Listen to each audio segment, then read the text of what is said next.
दिल्ली में हाईकमान के साथ सीएम योगी, डिप्टी सीएम केशव प्रसाद मौर्य और ब्रजेश पाठक की मौजूदगी में हुई बैठक के बाद यूपी में अब से सब ठीक नजर आ रहा है। आज यूपी में विधानसभा का मानसून सत्र शुरू होने के पहले विधानमंडल दल की बैठक में सीएम योगी के साथ दोनों डिप्टी सीएम नजर आए। दोनों डिप्टी सीएम एक ही गाड़ी से विधानसभा पहुंचे थे।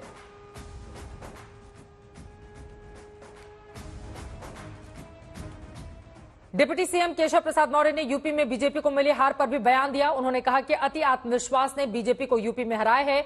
इसके साथ ही केशव प्रसाद मौर्य ने अपने उस बयान को एक बार फिर से दोहराया कि चुनाव संगठन लड़ता है और संगठन ही चुनाव जीतता है, सरकार चुनाव नहीं लड़ती। हम लोगों ने जो मेहनत करनी चाहिए, अति आत्मविश्वास में कई बार हम फंसे हैं, ये मैं मानता हूं, लेकिन हमें यह सदा ध्यान में रखना चाहिए, चुनाव सदा पार्टी लड़ती है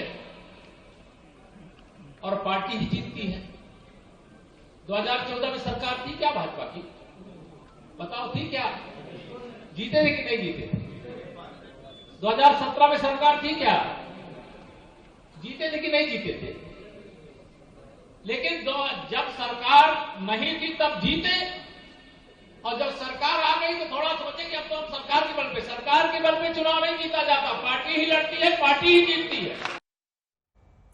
उधर केशव प्रसाद मौर्य के इस बयान के बाद मुख्यमंत्री योगी आदित्यनाथ का भी एक बयान सामने आया है। उन्होंने आरोप लगाया कि विपक्ष दुष्प्रचार करके फूट डालो और राज करो की नीति पर चलकर जनता को गुमराह कर रहा है।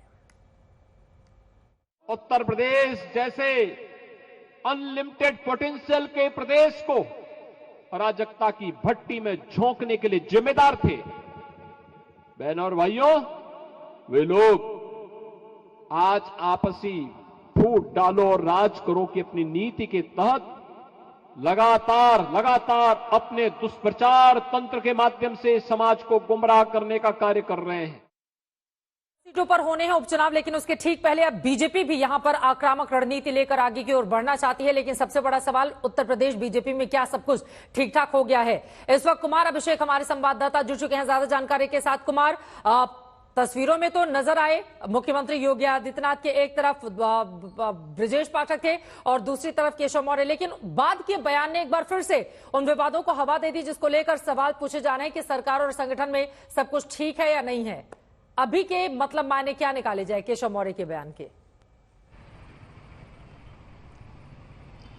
बिल्कुल चित्रा, एक कोशिश ये दिखाई दी कि दिल्ली से लौटने के बाद सब कुछ ठीक है। आज सुबह एनडीए की मीटिंग हुई, उसमें भी सारे लोग एक साथ अगल बगल दिखाई दिए।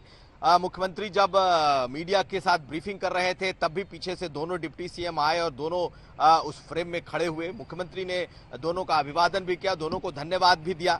बदले बदले से मुख्यमंत्री भी नजर आए और आज उन्होंने सदन में सभी नेताओं से पर्सनली जाकर उनके बेंच पर मुलाकात की है। बहुत सारे लोगों ने उनके पांव भी छुए। तो बहुत बदलाव एक दिखाई दे रहा है कि सब कुछ ठीक ठाक है।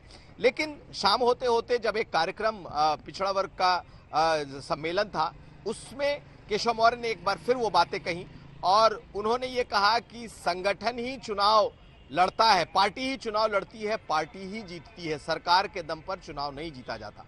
तो उनके इस बयान ने एक बार फिर ये सवाल खड़ा किया है कि क्या सचमुच अभी भी दोनों के बीच की जो मतभेद है, क्या अभी भी कुछ उसी तरीके से सामने है?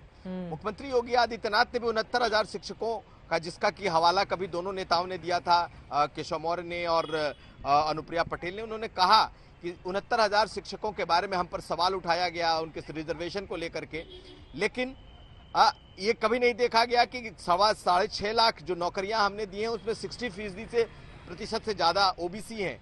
इन 69,000 शिक्षकों में भी 19,000 27% के हिसाब से बनते हैं, लेकिन 30,000 से ज्यादा ओबीसी के लोगों को नौकरियां मिली हैं। तो उन्होंने भी इशारों में कहीं ना कहीं दूसरे को भी घेरा है। तो कुल मिलाकर के ये तो माना जाए कि चित्रा कि बहुत कुछ शांत होने की कोशिश की गई है, करने की कोशिश की गई है और बहुत कुछ दिखाई दे रहा है, लेकिन अभी भी कुछ बातें हैं जो कि इस वक्त चलती हुई दिख रही हैं दोनों के बीच में। चित्रा, अब वो कौन सी बातें हैं, अंदर खाने से क्या निकलकर सामने आएगा? कुमार अभिषेक लगातार हमारे सहयोगी आप तक जानकारी पहुंचाते रहेंगे।